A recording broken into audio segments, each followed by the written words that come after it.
morning. Thank you, Mary Beth. And thank you to the AAS and CASIS for giving us the opportunity to speak here this morning.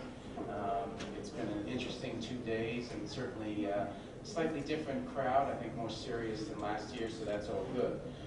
What I want to talk to you about this morning is what we're doing at NanoRacks, what we've done and where we're going, and all those fun things.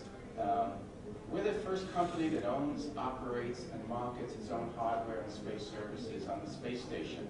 We work in partnership with NASA and with CASIS, but we've been given a very extraordinary opportunity to have our own hardware and market that hardware on the station.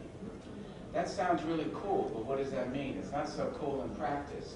The good side is that it gives us control over design and specifications. If we're not taking NASA funding, we're the ones who determine the hardware. We're the ones who determine the characteristics of that hardware. And we can make we're driven by, at NanoRacks by market decisions. We're looking at the market, we see what's available. We can move far faster than the government can from the point of starting a project to implementing. But there's some negatives with that. I mean, everything, it's not all sweetness. First off, it's our money that we have to put in. If something goes wrong technically, if something goes wrong in the marketplace, if we don't get customers, we lose money, okay? And, I'm delighted to see that part of NanoRacks Mafia has come in. Rich Cornell, Business Development, Mike Johnson, this is a rare moment, have come in. And so there's the negatives of being commercial, and that is it's your money on the table. It really is like the guillotine, the comment, it focuses the mind. And so when we make a decision to invest in hardware, we're really positive. We're really confident that it has a market commercial need in the marketplace. And I should say that when I say commercial use, that could be NASA. Okay, NASA right now is 28% of our revenue, but that's as a customer. It's not as a contractor. So at NanoRacks, we're focused on 3 markets on station: the internal, the small satellite deployment, and the external platform. We also are very proud that Virgin Galactic has chosen us to design the payload research facilities for their Spaceship Two, which means it's a seamless ladder from when researchers work on Spaceship Two to when they get to the U.S. National Lab. Our customers, federal agencies, basic and applied researchers, universities. We have customers in Romania, Saudi, Germany. We have DLR, thank you very much, who's a customer. And we're averaging, we've flown now 94 payloads in just over 2.5 years. And average time is averaging about 9 months. And we're very proud of that record. Well, get into the hardware. We now have 3 research platforms in the CubeSat form factor. We have 2 microscopes along with Astro. We have a centrifuge now on the station. We have a plate reader, hardware for biological research, or the data returns to the customer. Mr. Suffredini mentioned yesterday the growing importance of in situ analysis. It's my belief that the space community has been very slow in realizing the transition from shuttle, and many of us in the industry still think of the space station as a long-duration space shuttle. And even now, when we're doing projects in the U.S. National Lab, people in the business say, "Did you fly SpaceX?" I don't care what I flew. And my customers shouldn't care what they flew. When you go to Federal Express, you don't say, "Am I going on a new Boeing?" When the package gets there. I mean, we have unprecedented access to the U.S. National Lab. And so we need to do as much research as we can on the station, not only because you get sometimes destruction of the research and the payloads when they come down, but also it's limited, the down mass. So as much as possible, we're investing at NanoRacks in a lot of in situ analysis and hardware. And I should point out now, we're a small company, but right now we have about $7 million of our capital invested in the station, Mary Beth. Okay, that's about $7 million.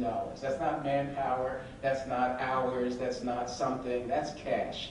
Okay, and as I say, we do it, and it's some of these projects that I'll talk about now. One of the few places where, the only time we have had a contractual where we were a contractor with NASA, was to put up a sophisticated research device called a plate reader. And in so doing, we wanted to hold to our ideals at NanoRacks, and working with folks at NASA, including Mary Beth, the dean, we had agreement in the contract that if the hardware did not function on orbit, we would return the taxpayers' money. Because from our perspective, low Earth orbit now is pretty standard in terms of hardware design. Still takes the magic of folks like Mike Johnson and our team in Houston to pull this stuff together. But you know, we got to get past the whole relationship now, contractor, you get rewarded for failure. If something goes wrong, the government gives you up, more money. I don't view it that way for LEO at this point. If you're doing stuff on International Space Station that's not cutting edge, new technology, it should behave like any other business on the ground. So with the plate reader, we received over $500,000. We had to calibrate. Mike and I and the whole team were pretty nervous about this, and I calibrated, and Mr. Gerstenmaier sent us an email, and all it said was sweet. Okay, so we were pretty happy that day. Status of the plate reader is on time, and it's working, and we don't have to return the taxpayers' money. So let's step outside. The point this morning, we can chuckle about it now, Mike, but so let's turn to the outside. I don't know how many of you have seen this photo. This photo has changed the industry. It has changed the International Space Station in terms of the eyes of Congress. This is a deployment of 3 small satellites from the ISS. The beauty of the ISS, the beauty of a platform as robust as the ISS is that no one could anticipate that it would become central to a new market, and that's this emergence of a small satellite. And let me see now if I can, go and do,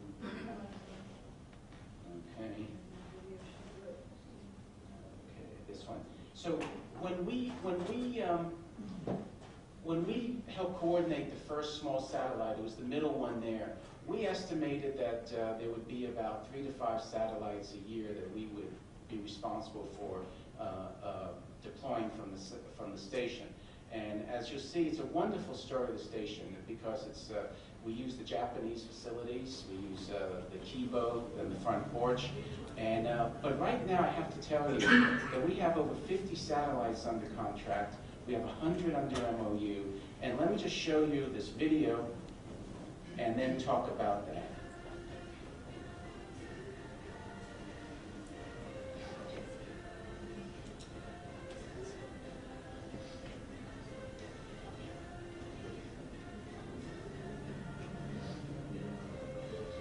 It's beautiful photography. So we go out the Kibo hatch.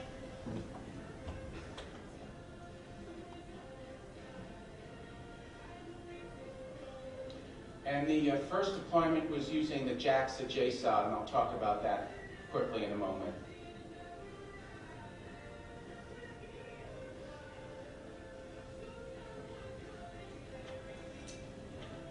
And there goes the deployment. And that was, and you saw the actual picture, which most people think is photoshopped.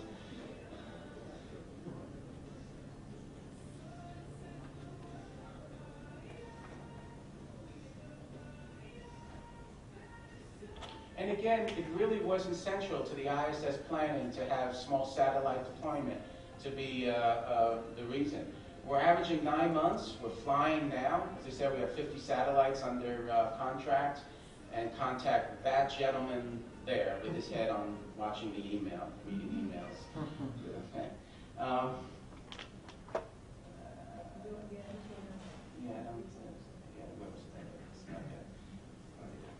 Nope, this one. Okay, so everyone who sees this photo thinks it's photoshopped. A beautiful photo. So what we did was, as people saw this photo, and people realized that there was an opportunity to deploy small satellites from the station, they began coming to us.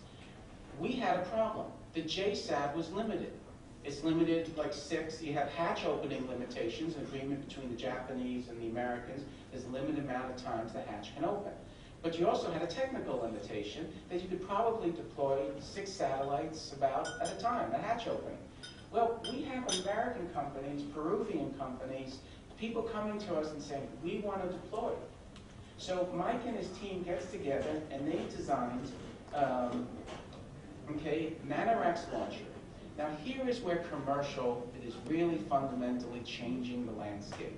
Mike and his team, in like 4 weeks, designs a small satellite deployer based on the JSON, but it stacks, okay? And so when the hatch opens, we can put out a whole bunch of satellites. We go to NASA. The NASA I knew 10 years ago would have booted us out of the room, okay? Well, no, the NASA I knew 10 years ago, I couldn't have gotten in the room. But once I got in the room, they would have booted me out. NASA, listen, safety guys in Houston, Mary Beth, and folks, and we're like, this is a win for station. This is a win for the United States, a partnership with Japan. Here we have American companies, commercial companies, Earth Resources, all sorts of people. We're flying Planetary Resources. We're flying all the folks. And like, but we need to meet this demand. We're not asking you for money. We'll pay. It's not insignificant. We'll pay. We'll design it. We'll do it. NASA said yes. JAXA is saying yes. And so in the fall, on the Cygnus flight, we should be setting a record of all those where we're deploying dozens and dozens of satellites. I can't keep track of them. I think about 38. 38 satellites, okay, in the fall. Okay, all commercially funded, and you have this wonderful situation, American company, it's working with companies around the world. We have a Space Act agreement with NASA. NASA has a partnership with JAXA. This is an international space station. Okay, also, another thing to tell you about is our external platform, which we're doing with Astrid. And again, we went to NASA a couple of years ago and said we would like the capacity to have a commercial pathway outside of the station. And NASA said yes. Again, we're not asking for funding on this because we see commercial utilization. Okay, the benefits, we see a commercial pathway having benefits. The U.S. government uses the outside of the station, but it's very bureaucratic. It takes a long time. Peer group pressure, peer group payload, what do you call it? Peer group review, whatever. Peer group review. You're taking credit. Peer group review. And so one of the virtues of commercial and NanoRacks is that if you have the funding, you go to the front of the line. You don't need peer group review. You can get something done that you believe in. Okay, applications, customer costs, what it does. And we're doing this in partnership with Astrium. We're manifest for third quarter of 2014. And then one last, I'll space blame, one last thing that we're doing, it's our protein crystal growth program. Again, it's self-funded. We believe that there's a marketplace here. We're using off-the-shelf hardware. It's hardware known to researchers worldwide. We got positive results in our first mission, 85% success rate. And again, the story that I'd like to share with you this morning is we have a permanent facility in space. We have fairly routine access to that facility. We have NASA now working as a landlord. They're working as an enabler. Okay, and if you really want to play in this and you believe in it, well, this is another place to do business. You put your money down. I don't have a problem with that. Okay, I mean, so how are we doing? Okay, we've sent 91 internal pressural payloads as a SpaceX-2. We have 10 payloads that return via Soyuz, 1 small satellite, 100% success rate through NASA safety. Okay, current customer pipeline, 70, 50 small satellites under contract, 2 external platform payloads. So what does it all mean? Commercial does mean risk. Well, hello. I mean, this is the way America does business. Okay, government is the customer. I happen to think that's a pretty robust marketplace, and so do our investors. We just finished our Series A round, and if we believe that the government will remain as a customer, this is a strong marketplace. Okay, so the days of going to the government and saying, I need you to do funding, not only do I think that's counterproductive because it's slow, it's bureaucratic, but I think the government should be the customer and the landlord, not always just as a provider of funds. It's lower cost for the taxpayer, faster, more robust services, and we're getting to the point the space is just another place to do business. Okay, thank you. Any questions for Jeff? Yes, sir. Larry. I think it's impressive to have any commercial opportunity like this, participate with NASA, because I've done a lot of this and it's difficult. I know. Larry is one of the country's leading experts in protein crystal growth. But my question goes back to many discussions with aerospace companies, pharmaceutical companies, with NASA. When you say it's commercial, if I ask you who's paying for the launch costs, what's the answer? Every time you launch, who paid for that? What, taxpayer?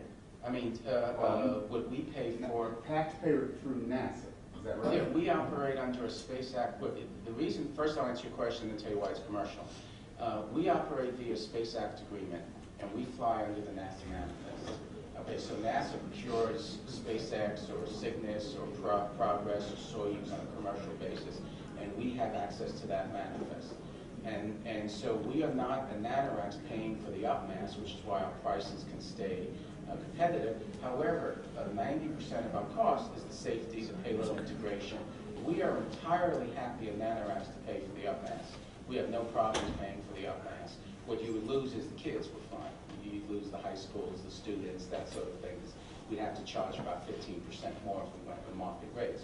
So we don't have any problem with that. Commercial also means the IP remains with our customer, patent protection remains with the customer. And so what's happening is space is mimicking other markets like oil and gas, where you can get good deals even though you're a profit-making company on the oil and that sort of thing. So this is a very commercial situation. It's our NanoRacks capital at risk.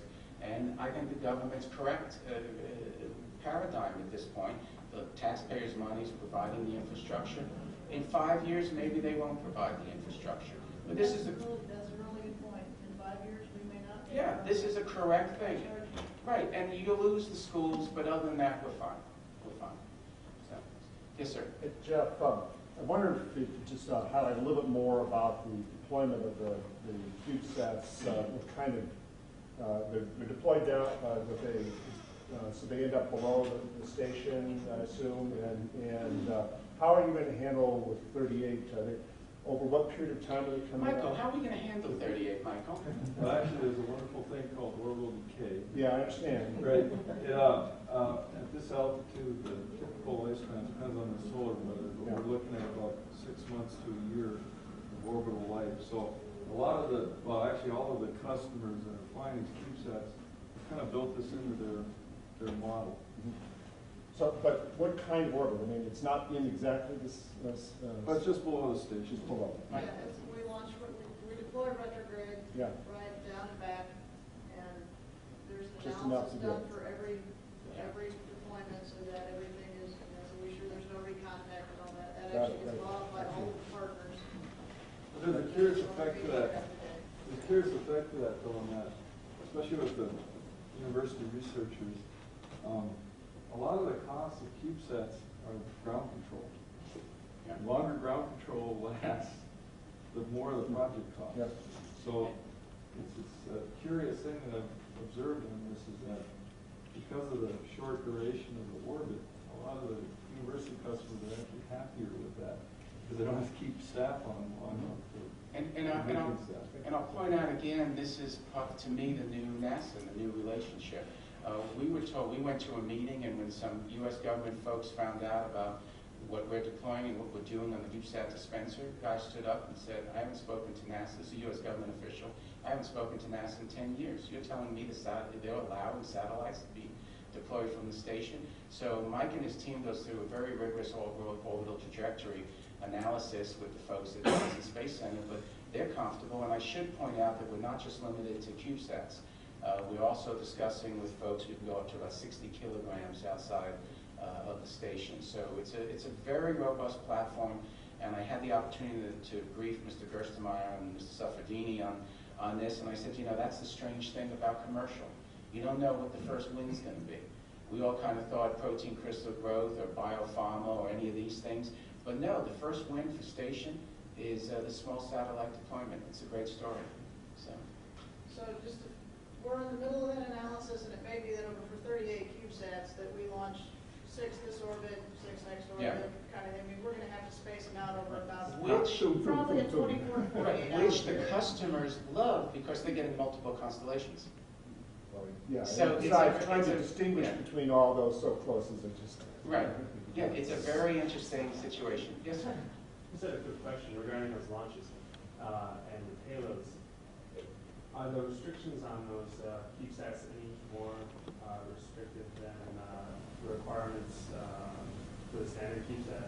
Well, I mean, we go through rigorous through the NASA safety process, and the main thing that Mike is chomping at the bit here is the battery situation. NASA takes very seriously the battery, and that's pretty rigorous. Battery, propulsion system. Yes. So. It's got some propulsion. Right, but it's inert on the station, and NASA's working with us to make it as comfortable as possible, and we're real pleased how it's going.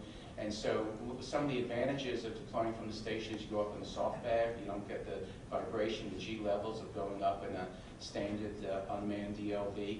And for the station, you can go internal, pressurized, it's a cargo bag. And so there's advantages and disadvantages to each one.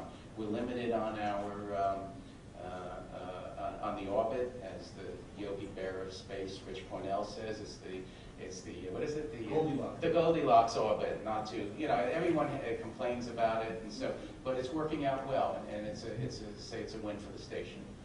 We'll have an ICD shortly. Yeah. Oh, yes. No to Mike Johnson promise. Okay. We have time for one more question. Is that it? Okay, good. Thank you, guys. Thank you, Mary Beth.